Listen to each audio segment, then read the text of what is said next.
เจ้าอยู่บ้านปลายเฮ้ยเฮ้ยเจ้าเบาเจ้าสด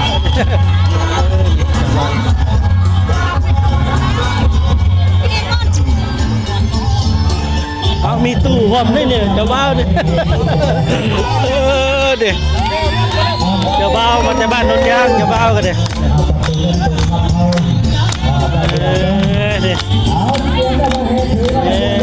เคยเจ้าบ้านอยู่บ้านนนยางมาขอสาวอยู่บ้านปลายนี่แหละนู่นหลานในบ้านเฮา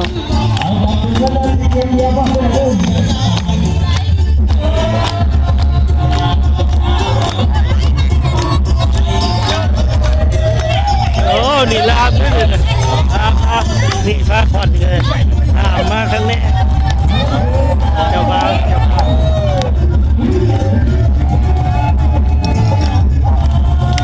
ไฟนี่กับไฟเจ้าสาวต้นครับเจ้าบ้าวนี่นี่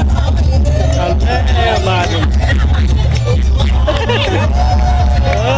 เอาแล้ว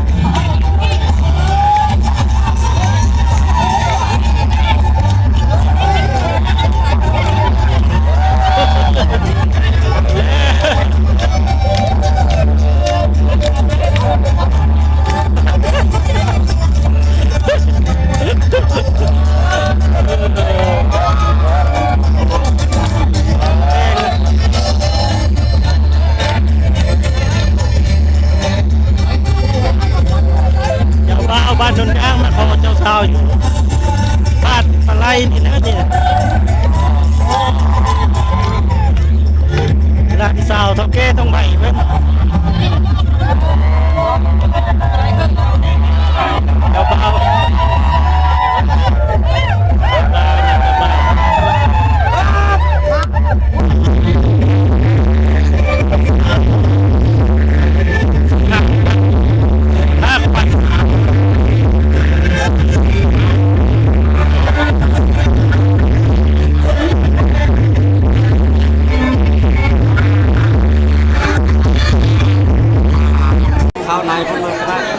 ซื้อโคห้องโคแล้วก็เข้าพักผ่อน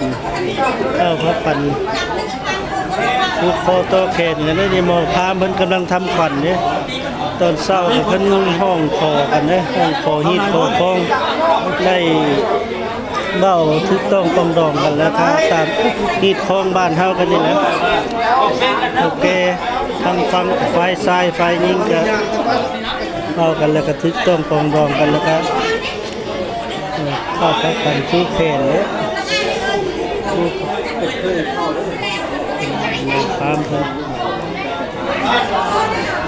เจ้าสาว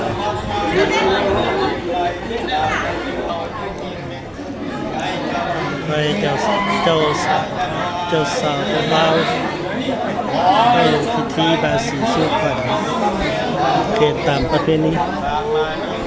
นี่ลานหัวหน้าทั้งใบเพื่อนทั้งแก่ทั้งใบเพื่อนอาหารกระทงใบวันไส้หัวหน้าใจหัวหน้าดูหัวหน้าบ่าวมาบ่าวเป็นบ่าว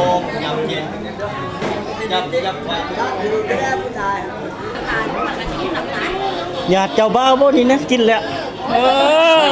เจ้าบ่าวนะ